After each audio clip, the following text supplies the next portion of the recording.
Spin-off! Is there any word more thrilling to the human soul? This is a review of the Star Trek The Original Series episode Assignment Earth. If you have not seen this episode and you don't want to know what happened to Gary's 1 through 6, well, that's not really addressed. But nevertheless, be warned, spoilers beyond this point. Remember when Star Trek aired a backdoor pilot for a show that seems mostly unrelated to Star Trek? Just in case you don't, let me remind you. The Enterprise has traveled back in time to the year 1968, coincidentally the current year when this episode originally aired, to do historical research, which is a thing they just casually do now, I guess. While in Earth orbit, they accidentally intercept a transporter beam, a long-distance transporter beam. According to Spock, it originates 1,000 light years away. Everyone is understandably confused by this, since this is the 20th century and nobody's supposed to have transporter technology yet, much less transporter technology that can beam you 1,000 light years away. Their confusion only deepens when the contents of that beam materialize, and it's this traveling salesman slash cat daddy. The traveling salesman, he says his name is Gary 7, demands to know why he's been diverted from his destination. He looks around at the ship and at Spock and deduces that these guys must be from the future. He explains to Captain Kirk that he is a human from this century, but he's been living on an alien planet with far advanced technology, and he was just on his way back to Earth to do something very important, and if he isn't allowed to do it, it will alter history and probably destroy Earth. Kirk's like, yeah, where have I heard that before? And orders security to take Gary 7 to a cell. Gary breaks loose and manages to fight off the security detail and Spock. He even resists Spock's attempt at a Vulcan neck pinch, but Kirk stuns him with a phaser and the security guards take him away. Kirk calls McCoy and tells him to examine Gary 7 and determine if he's even human. Later, while Spock pets Gary's cat, Isis, Kirk and the rest of the crew try to figure out what Gary 7 could possibly be up to. Spock observes that an orbital nuclear warhead platform is scheduled to be launched today. Kirk's like, wasn't nuclear proliferation a major problem for this era of history? Spock's like, yes, it could easily have led to a nuclear holocaust. It's incredible humanity survived past this current year of 1968. God damn it, I hate it when these new Star Trek shows insist on writing real-world current events and political issues into their stories. Why can't they be more like classic Trek? Kirk calls McCoy and says, hey, what's up with that report on Gary 7? And McCoy is just sitting in his office playing Free Cell on his computer, and he's like, oh shit, you wanted that now. Okay. Meanwhile, Gary uses a sonic screwdriver to bust out of his security cell, then zaps the security guard with it, which makes the security guard come in his pants and then immediately fall asleep.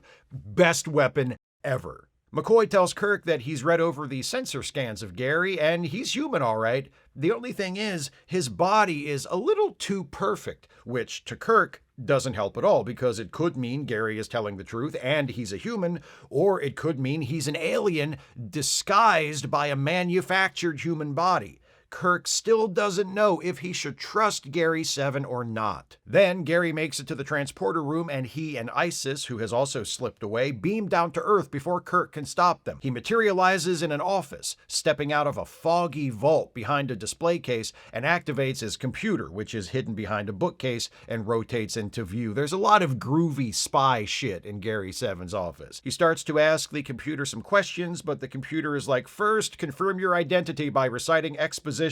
So Gary says, I'm Supervisor 194, codename Gary 7. Our agents are male and female, descended from human ancestors taken from Earth 6,000 years ago, trained for generations for this mission. Earth technology and science have progressed faster than political and social knowledge.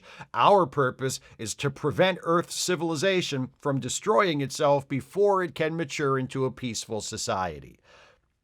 What do you think? Does that sound like a series? Apparently, there were 2 other agents who were supposed to be working in this office, but they have disappeared.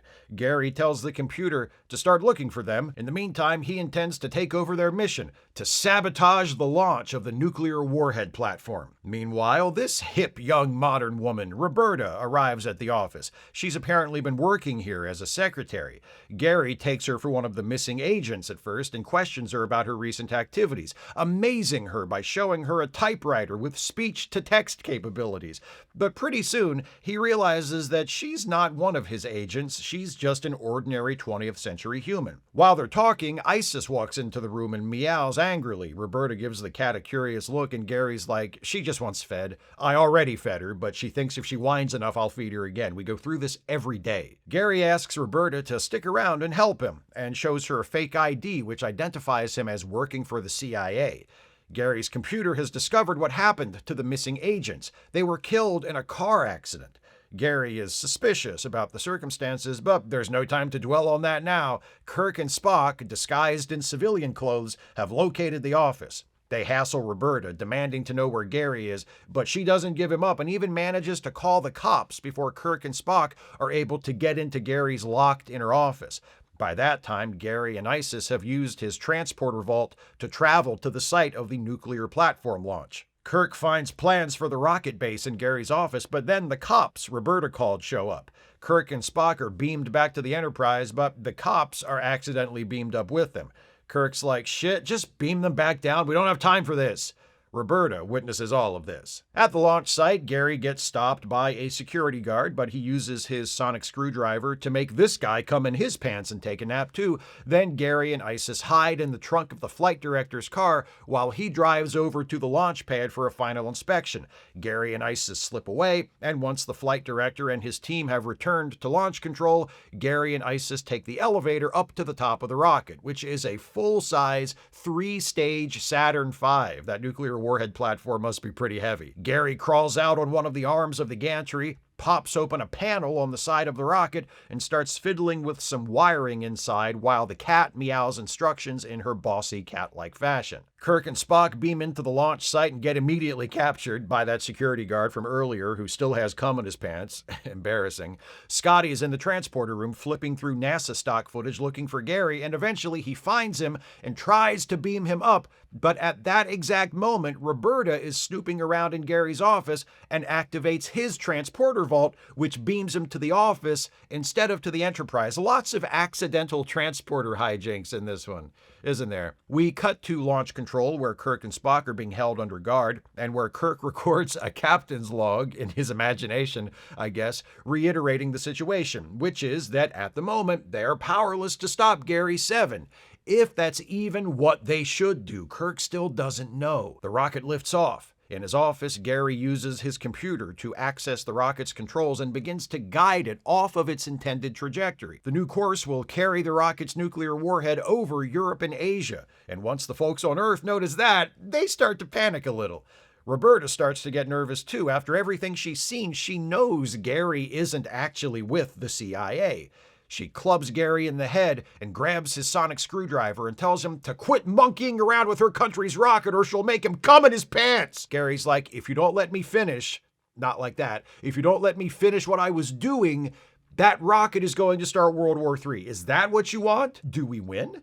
Gary says to Roberta, look, okay, I'm not CIA, but I'm one of the good guys. The planet I come from wants to help Earth. They aren't going to show up in force as strange aliens. It only makes sense that they would breed humans on their world and train those humans for countless generations until such a time as they are needed here. It's the best possible way. Kirk and Spock manage to get away from the guard at launch control, and Kirk has Scotty beam them to Gary's office. Spock tries to take control of the rocket from the computer, but he isn't sure what he's doing.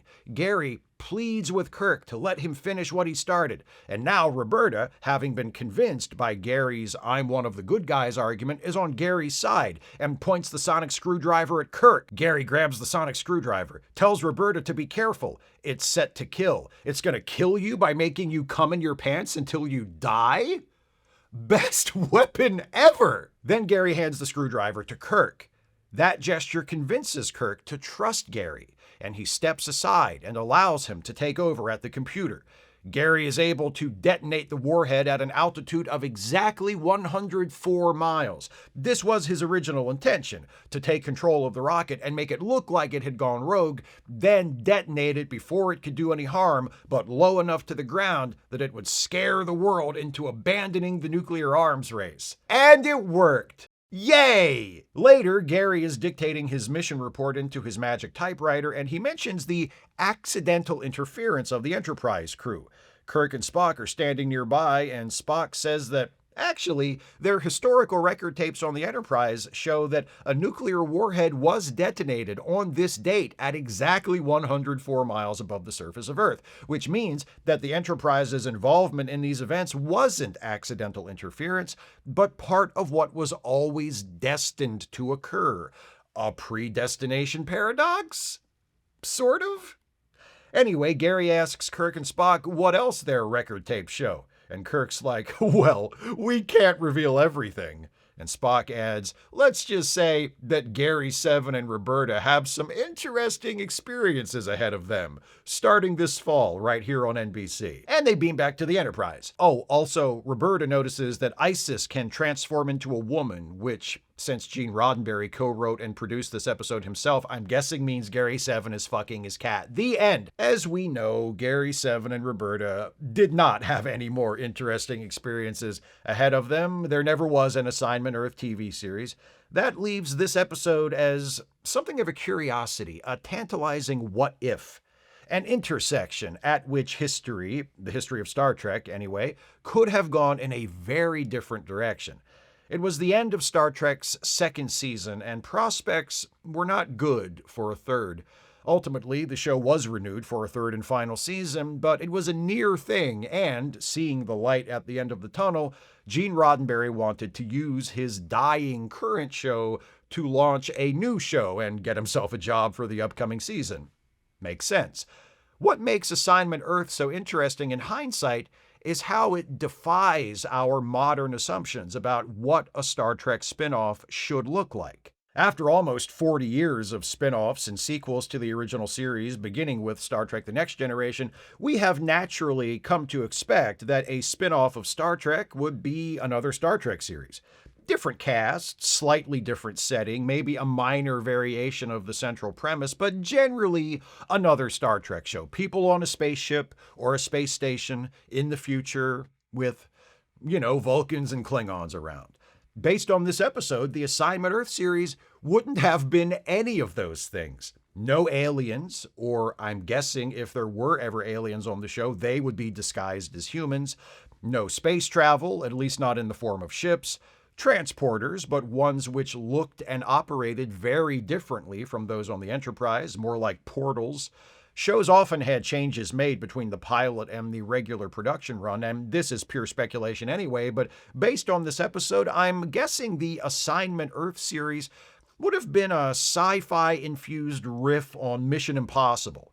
Even the titles are structured the same. Mission: Impossible, Assignment: Earth. Imagine a Star Trek franchise where not every show is a Star Trek show. Shit, what if Assignment Earth had been successful enough to launch its own spin-off someday? And that became the trajectory of the franchise. Would we even call it the Star Trek franchise? Or would we think of it as something else entirely, with Star Trek just being one part of a larger and far more diverse set of loosely related sci-fi action-adventure shows? I don't know, maybe it's just me, but I find imagining what that might have been like to be a fascinating exercise. The Star Trek franchise could have turned out to be a branching collection of mostly separate shows that theoretically occupy the same story world, but only rarely, if ever, cross over with each other. Like All in the Family and its many spin-offs, instead of a series of minor variations on the same show, like the Double Dare franchise. Or Star Trek, I guess. Would it have been as successful as the Star Trek franchise we actually got? Probably not, but then again, it never actually happened. So who knows? Would it have been any good?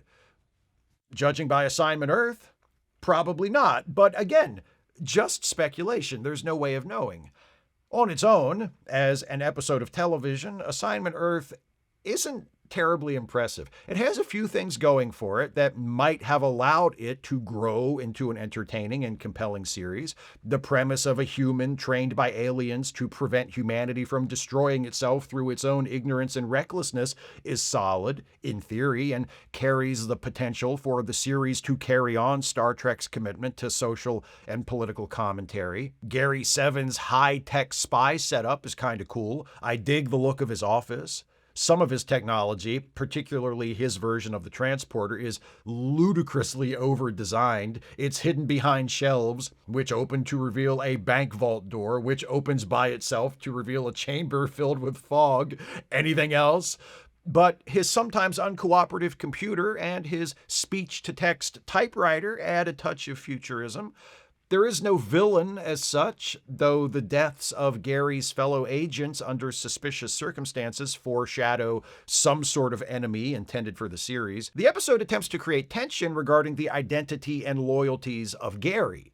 Captain Kirk isn't sure whether to trust him, and Roberta goes back and forth between viewing him as a hero and a villain, but that tension never really materializes because it's clear to us all along that Gary is one of the good guys. So Kirk and Roberta eventually siding with him is a foregone conclusion. The procedural details of the episode are also pretty boring.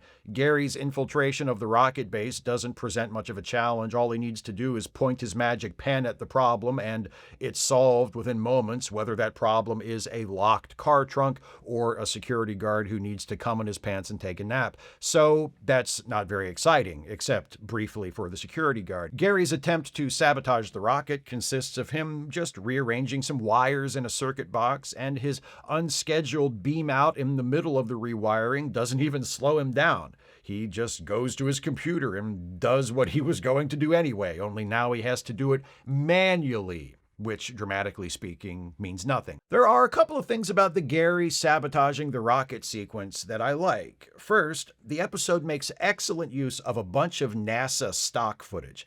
I know I'm showing my bias here, but it is what it is. I love seeing that film of actual Saturn V rockets, especially the liftoff shots. It's not enough to lift this into a good episode, but there's nothing like footage of one of the most awesome and audacious feats of science and engineering in human history to liven things up. Second, as someone who hates technobabble and has had to endure decades of it from subsequent Star Trek shows, I love that Scotty's locating and attempted capture of Gary while Gary is tampering with the rocket is presented with exactly zero technobabble. If this scene had been in an episode of TNG, Voyager, or even my dearly beloved Deep Space Nine, we would have heard Data or O'Brien or Harry or whoever jabbering about recalibrating visual sensors to pinpoint Gary's location, or isolating Gary's biosigns, or adjusting the energizing coils to focus the annular confinement beam and compensate for the electrostatic interference generated by the rocket, or other such verbal effluvia. Here, Scotty just says, "I'm going to bounce off a weather satellite and see if I can find him." And then we watch Scotty doing that. He turns a knob, and the image he's watching on the view screen changes, and he gradually dials in on Gary, and when he finds him, he tries to beam him up, and incredibly, we understand what is going on in the scene without Scotty reciting a bunch of incomprehensible, made-up technical gobbledygook. Sometimes it's the little things that make me happy. Gary 7 is played by Robert Lansing, an actor with a confident, commanding screen presence who had been working regularly on TV since the mid-1950s. He'd starred in a couple of series and guest starred in many. He did a Twilight Zone in the 5th and final season of that series, The Long Morrow, where he plays an astronaut about to embark on a 40-year space mission. He's good, stoic and serious, but capable of convincingly playing worry and thoughtfulness, which works well for the Gary 7 character, since in the episode, Gary mostly comes across as a stiff with a conscience. He spends the majority of the episode frowning and glowering, speaking to everyone from Captain Kirk to his computer to his cat with a tone of grumpy impatience, but when the time comes to win Roberta to his side or plead with Kirk to let him complete his mission for the good of the world, Lansing sells that side of Gary 7 just as well. Roberta is played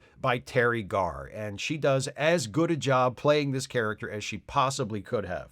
The character of Roberta isn't particularly well written, and if you know a little bit about the production of this episode, it's clear that part of the problem is that the writer-producer was more interested in things other than her character. So by this point in the series, Gene Roddenberry had moved into more of a hands-off role. But for Assignment Earth, because he was hoping it would lead to a new series, Roddenberry stepped back up and served as the producer of the episode. He also co-wrote it. He took an active part in the production of the episode, and one of the things he was most closely involved with was the length of Roberta's skirt. Roddenberry kept insisting that the skirt be made shorter and shorter, which greatly irritated costume designer William Theis and made Terry Garr so uncomfortable that at one point she walked off the set.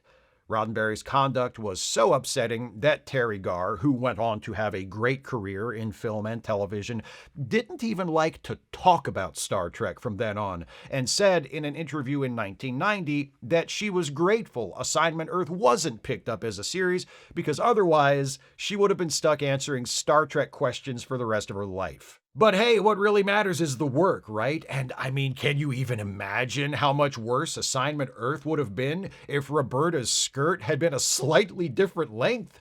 Good job, Gene! Assignment Earth was written by Art Wallace from a story by Wallace and Gene Roddenberry. Wallace also wrote the Star Trek episode Obsession. The script was a rewrite of a pilot Roddenberry wrote for a standalone Gary 7 series that would have had no Star Trek connection whatsoever. When he decided to make it a Star Trek episode to hopefully serve as a backdoor pilot, Roddenberry and Wallace altered it to shoehorn Captain Kirk and Spock into the proceedings, and they did it so smoothly you can't even tell.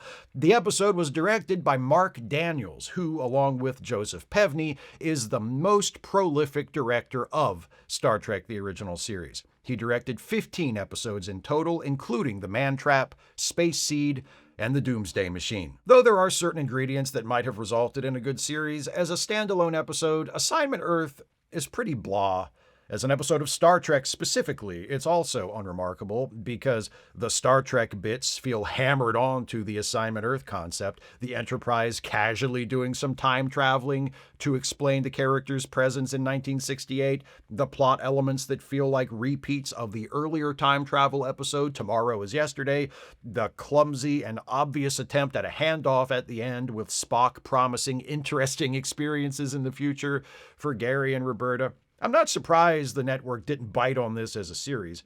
Overall, it's just not very interesting. It's not terrible. It's not the worst episode of Star Trek they ever made by far, but it's nothing special either. Today, with 60 years of Star Trek as context, it's best viewed as a road not taken, an intriguing glimpse at an alternate future for the Star Trek franchise that was never realized, which is appropriate for a time travel story, I suppose. Those are my thoughts on Assignment Earth. What do you think of this episode? Please share your thoughts with me in the comments. If you'd like to support this channel, and I sure wish you would if you can afford it, you can do so by becoming a patron at patreon.com/Steve Shives, becoming a channel member by clicking the join button, or by making a one-time gift by clicking the thanks button, or via PayPal or Venmo. Links are in the description. Please join me next time as this batch of reviews of episodes featuring time loops and paradoxes continues with a look at an episode from Season 1 of Star Trek The Next Generation titled, We'll Always Have Paris. See you next time for that. Thanks for watching, and take care, everybody.